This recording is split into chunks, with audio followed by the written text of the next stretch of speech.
Avez-vous la vie éternelle? Oui, Jésus est le seul chemin vers le ciel. Une telle revendication d'exclusivité a de quoi choquer les mentalités postmodernes, mais c'est la vérité. La Bible dit qu'il n'y a de salut qu'en Jésus-Christ. C'est lui-même qui a dit, en Jean 14,6, « C'est moi qui suis le chemin, la vérité et la vie.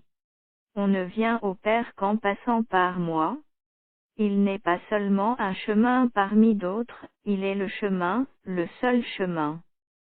Personne, quels que soient ses exploits, sa réputation, ses connaissances ou sa sainteté personnelle, ne peut venir à Dieu le Père autrement que par Jésus. Il y a plusieurs raisons pour lesquelles Jésus est le seul chemin. Il a été choisi par Dieu pour être le Sauveur, 1 Pierre 2,4. Il est le seul qui est descendu du ciel et y est remonté, Jean 3,13. Il est le seul homme à avoir vécu une vie parfaite, Hébreux 4,15. Il est le seul sacrifice pour le péché, 1 Jean 2,2, Hébreux 10,26. Lui seul a accompli la loi et les prophètes, Matthieu 5,17. Il est le seul homme à avoir vaincu la mort pour toujours, Hébreux 2,14-15. Il est le seul médiateur entre Dieu et les hommes, 1 Timothée 2,5.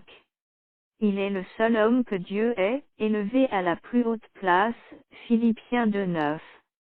En plus de Jean 16,6, Jésus s'est aussi décrit lui-même comme le seul chemin vers le ciel dans plusieurs autres passages. Il s'est présenté comme l'objet de notre foi en Matthieu 7,21-27. Il a dit que ses paroles sont la vie, Jean 6,63. Il a promis que tous ceux qui croient en lui auront la vie éternelle, Jean 3,14-15. Il est la porte des brebis, Jean 10,7, le pain de vie, Jean 6,35, et la résurrection, Jean 11,25. Personne d'autre ne peut revendiquer ces titres. La prédication des apôtres se concentrait sur la mort et la résurrection du Seigneur Jésus. Pierre, s'adressant au Sanhédrin, a proclamé clairement que Jésus est le seul chemin vers le ciel, il n'y a de salut en aucun autre, car il n'y a sous le ciel aucun autre nom qui ait été donné parmi les hommes, par lequel nous devions être sauvés. Acte 4,12, Paul, prenant la parole à la synagogue d'Antioche, a décrit Jésus comme le seul Sauveur.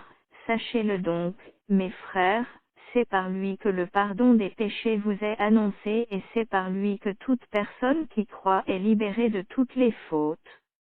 Acte 13:38-39. Jean, écrivant à l'Église mondiale, ajoute que nous sommes pardonnés en Christ. Je vous écris, petits enfants, parce que vos péchés vous sont pardonnés à cause de son nom. 1 Jean 2,12. Seul Jésus peut pardonner les péchés. La vie éternelle au ciel n'est possible que par Christ. Jésus a prié, or, la vie éternelle, c'est qu'ils te connaissent, toi, le seul vrai Dieu, et celui que tu as envoyé, Jésus-Christ. Jean 17,3. Pour recevoir le don gratuit du salut de Dieu, nous devons regarder à Jésus, à lui seul. Nous devons croire en sa mort sur la croix pour nos péchés et en sa résurrection. C'est la justice de Dieu par la foi en Jésus-Christ pour tous ceux qui croient. Romains 3,22. Un jour, pendant le ministère de Jésus, beaucoup de ceux qui le suivaient se sont détournés de lui et l'ont laissé, espérant trouver un autre sauveur. Jésus a demandé à ses 12 disciples, « Et vous, ne voulez-vous pas aussi vous en aller ?» Jean 6,67, Pierre a répondu exactement de la bonne manière, « Seigneur, à qui irions-nous? Tu as les paroles de la vie éternelle.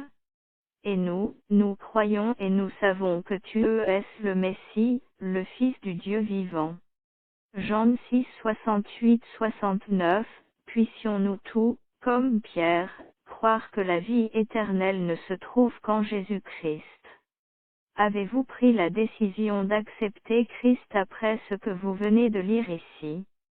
Si oui, cliquez sur le bouton ci-dessous, J'ai accepté Christ aujourd'hui.